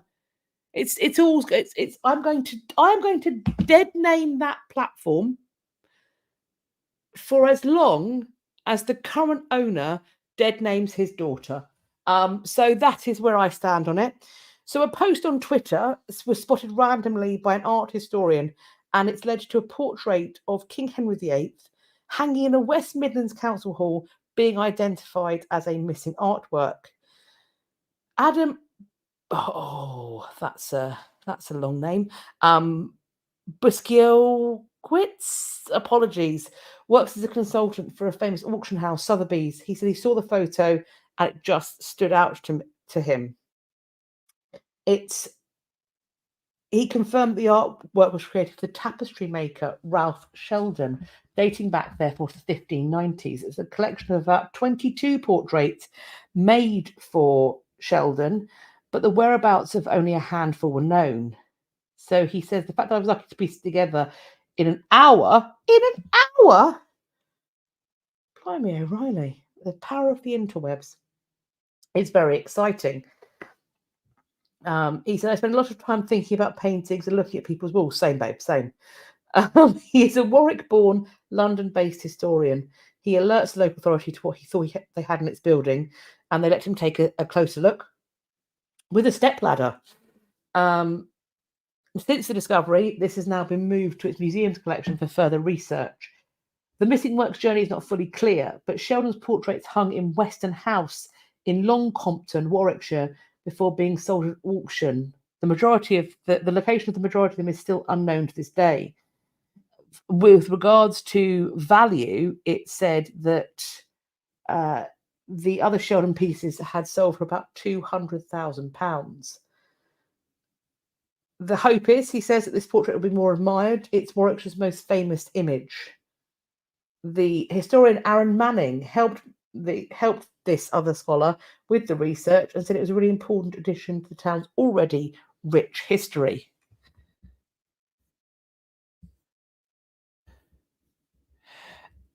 Alicia says, wait till I'm told to be quiet because Gabriel was talking to his brother and I'm not invited regardless of the fact the baby's in the family.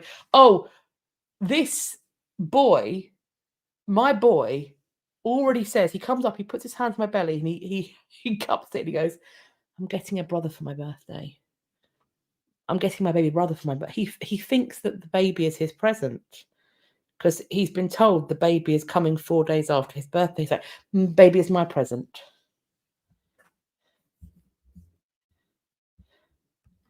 If you think this kid has not already suggested the name Olaf, then you don't know. Current names, the names come from Frozen. He also likes names from Bing and Peppa Pig. He likes the name Charlie and the name Alexander.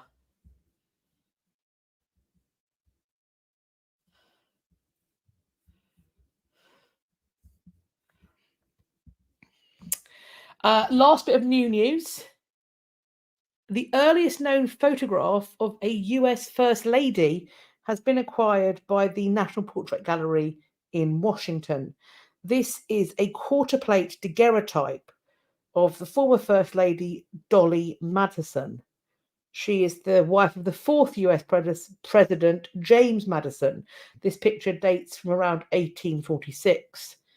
This daguerreotype, made by artist and entrepreneur John Plum Jr., shows the trailblazing First Lady when she was in her early 70s. The artist was an English immigrant who'd come to America in 1821. He picked up photography professionally about 20 years after his arrival. In addition to his portrait of Madison, he created the earliest extant image of the US Capitol. The National Portrait Gallery bought this photograph for $456,000 at a Sotheby's auction, which was an auction of books, manuscripts, and Americana that took place on June the 28th. The lot was estimated to go for $70,000, so quite an uptick there. These funds were provided in part by the Secretary of the Smithsonian, in addition to private support. The artifact will also provide the Smithsonian with another opportunity to tell a more robust American story and to illuminate the vital role women like Madison have played in the progress of the nation. This daguerreotype, the daguerreotype in general, was the first widely available photographic process. It was invented by its namesake, Louis Daguerre, in 1839. It's a process that involves polishing a sheet of silver-plated copper, treating it with light-sensitive fumes before exposing it to a camera, and then drawing the latent image forth with mercury vapor and chemical treatments. It was the most popular and accessible form of photographic image making in the 1840s and 50s. And I'm sure it also, considering the use of mercury, etc., I'm sure it also would have meant people went as mad as hatters. So that would have been fun, I'm sure. I agree. There's something about this lady photographed in her 70s. The gaze, I feel, is exacting. It feels like if you said something stupid in front of her, she'd be the sort of person that goes, do you want to try that again? Do you want to have another go at that where you don't come off sounding quite so foolish? I like it. There's a kind of but also there's like a playful smile to her lips. Like I feel like she would mock you, but in a way that made you feel loved, I think.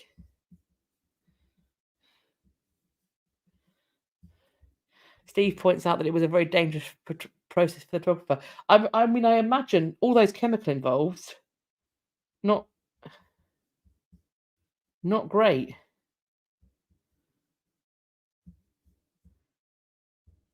Sharon says that Dolly Madison saved the famous painting of George Washington during the 1812 war. Wow. She was apparently one of your greatest first ladies.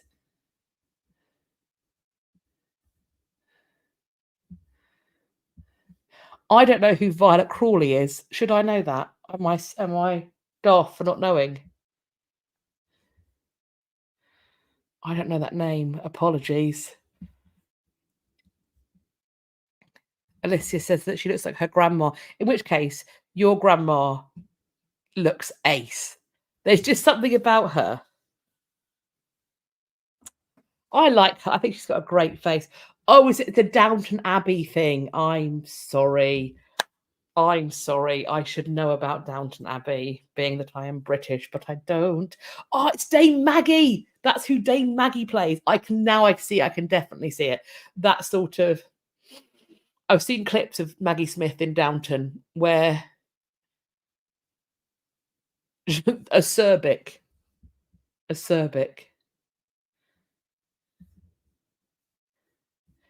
Oh, so she saved the British apologies when we were trying to burn down the White House. And Laurie points out that she stayed in the White House after the men left, trying to save the historical artifacts. Maggie is the boss. Dame Maggie Smith, she's the boss in all things. And I feel like this lady, if she told me to do something, I'd be like, yeah, it's probably a good point. I would take this woman's advice as if it was gospel. We're moving on to our ding dong, and it's somebody who was being a ding dong on a ding dong with a ding dong, ding a ling a ling dong. Lewd tourist. I think I got sent this a number of times. I think a lot of people sent me this. A female tourist in Florence pictured miming a lewd act on the statue of Bacchus, the Roman god of wine and excess. In a way, I do feel like this is almost an act of devotion to that statue. I feel like it's using it for its intended purpose. But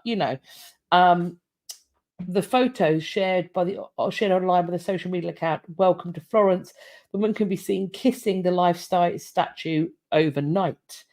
The Bacchus is on a plinth near to the Ponte Vecchio bridge. It's a modern replica of the 16th century work by the sculptor Giambologna. The original is kept in the nearby Bargello Museum. The photo sparked angry reactions from social media users, some who called for the woman's arrest.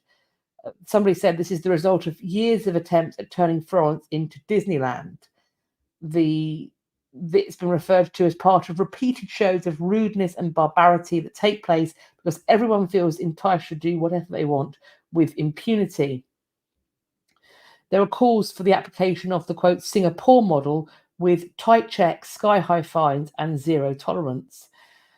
The superintendent of archaeology and fine arts said tourists are welcome here, but they need to respect our artworks, be they originals or replicas. Although I doubt this lady, whom I condemn, even knows the difference. In 2023, around 1.5 million people visited the city. It has a population of just 382,000. They visited there between June and September. Residents have struggled with the huge influx of tourists, which turns Florence's narrow streets into steady streams of people. It's referred to as being over-tourism, and it's prompted several cities around the world to make changes to the way they welcome tourists. The mayor of Barcelona last month pledged to eliminate short-term tourist lets within the city within 5 years, while several hotspots like Venice or Japan's Mount Fuji have started to introduce daily charges to try to limit numbers.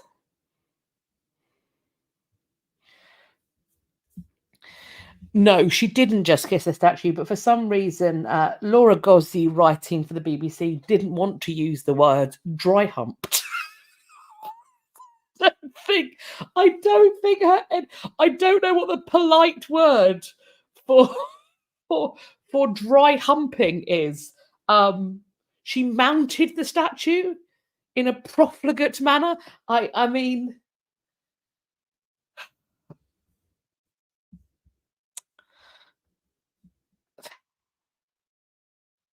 Of all of the statues you could do it to, don't do it to any, but of all of them, at least it was Bacchus. But also, just don't be a ding dong with some statues. Ding dong. Oh, hang on a second. Did she say else?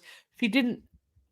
I doubt Leslie twerked this about the Leslie Nielsen Naked Gun. She kneel in front of it? Well,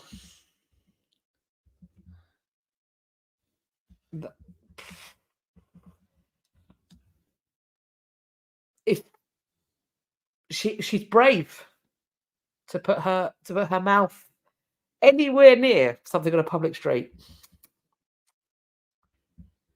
Yeah. So, on to events and exhibitions. She twerked on the statue. Twerking, yes. I thought twerking regarded backing up rather than. I assume she simulated various carnal acts, biblical knowledge and fellatio being among them. What goes through the minds of these people? I'm going to go with limoncello or some other spirits. This is if the woman in that picture is sober, I would be astounded.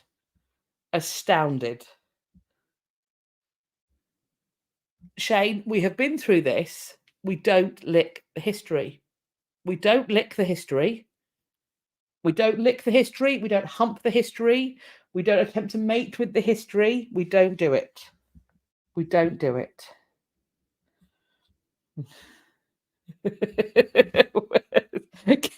Came into the middle of that ding dong. That is a phrase. I think that's what happened. She came into the middle of that ding dong as well. That's half the problem. Oh dear. Licking is for geology only, but only if you're a trained professional. You can lick the rocks if you've got a degree in the rocks. Otherwise, keep your tongue to yourself.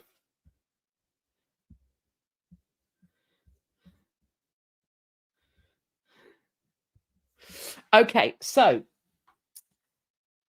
the Shackleton cabin is set to be displayed in the Kildare Museum from next year. The cabin from the quest, anchored off South Georgia when Shackleton died of a heart attack in 1922, has been restored by Connemara conservation expert Sven Habermann. It's going to be displayed at the Shackleton Museum near Kilkea House, which is the birthplace of the boss, as he was known. This museum has been extensively renovated and is set to reopen to visitors next June in 2025. After the death of Shackleton, the Quest, his ship, was deployed as a minesweeper during the Second World War. It sank in 1962 during a seal hunt off the Labrador coast. Good. Don't hunt seals. It's mean. Very mean.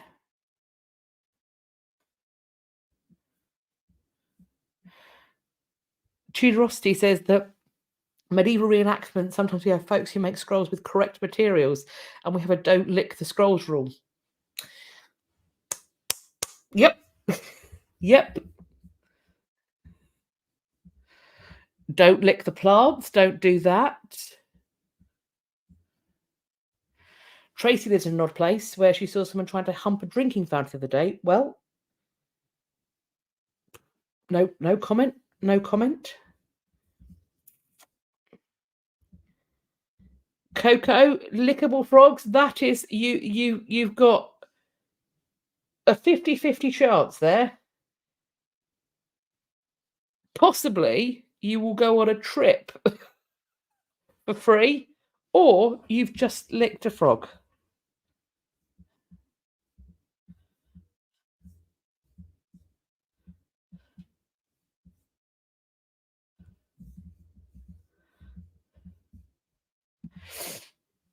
This is an online thingamajigger.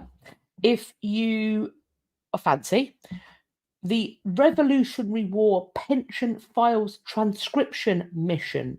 They are looking for citizen archivists to. This is in celebration of the 250th anniversary of American independence. The National Archives and National Park Services are collaborating on a special project to transcribe the case files of pension and bounty land warrant applications based on Revolutionary War service between around 1800 and 1912.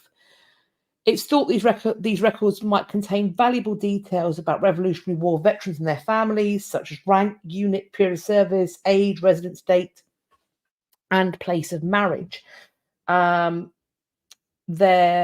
might be copies of marriage or other family records, information pertaining to military activities, details about soldiers' lives, letters, diaries, family trees, etc.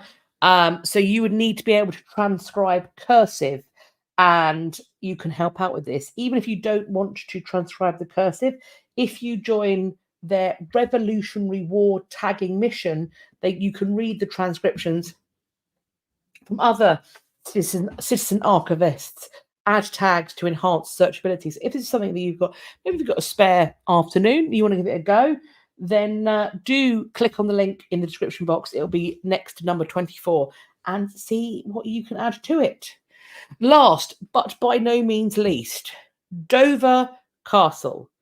I love Dover Castle, and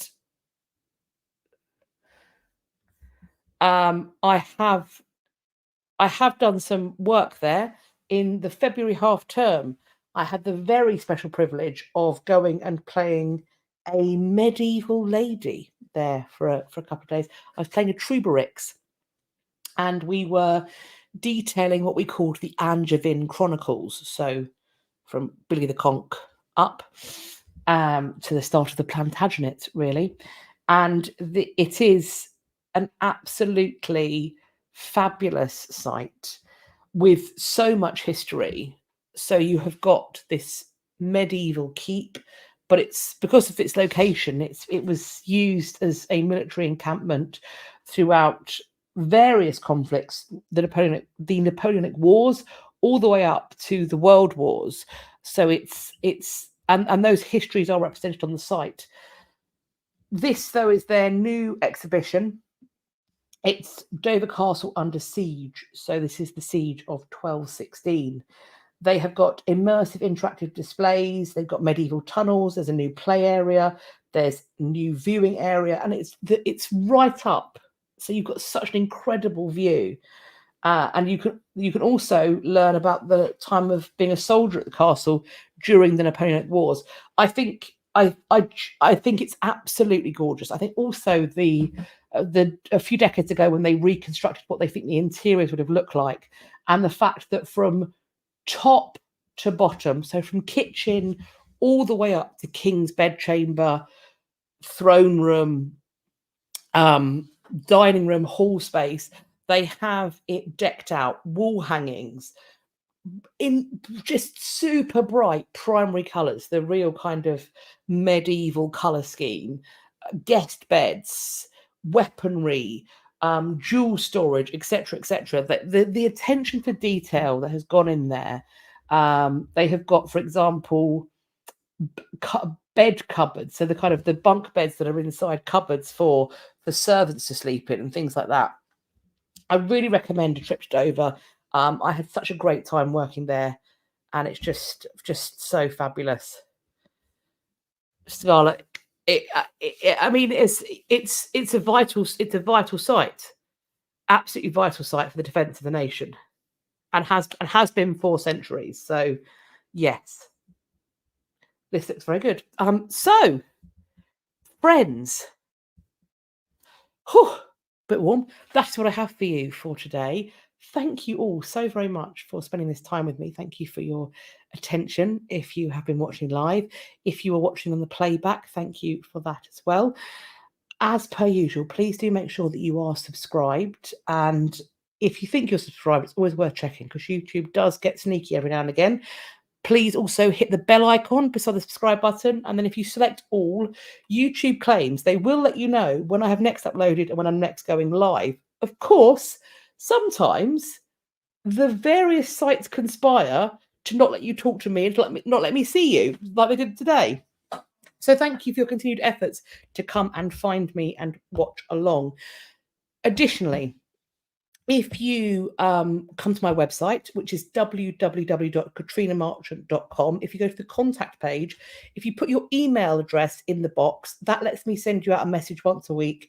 And in that message, I will pop in what I've been up to, but also I will send you links for my content for the coming days. So, and it also gives you a little quick sneak peek of the shorts that I put out on, I put it on YouTube Shorts, it goes up on TikTok, etc., etc. So that, I think, is all I have for you. I hope you're going to have a wonderful rest of your Monday, if it's still Monday for you. Certainly a wonderful rest of your week. And I look forward to chatting with you in the premiere on Friday. And then in, not next Monday, the Monday after, starting August's news up and seeing what we've got there. Please do keep the articles coming in. I do really enjoy the fact that everyone takes the time to send them to me. However, without further ado, I'm going to let you get back to your days. Thank you all for your time and do take care of yourselves. But from me, it's going to be bye-bye for now.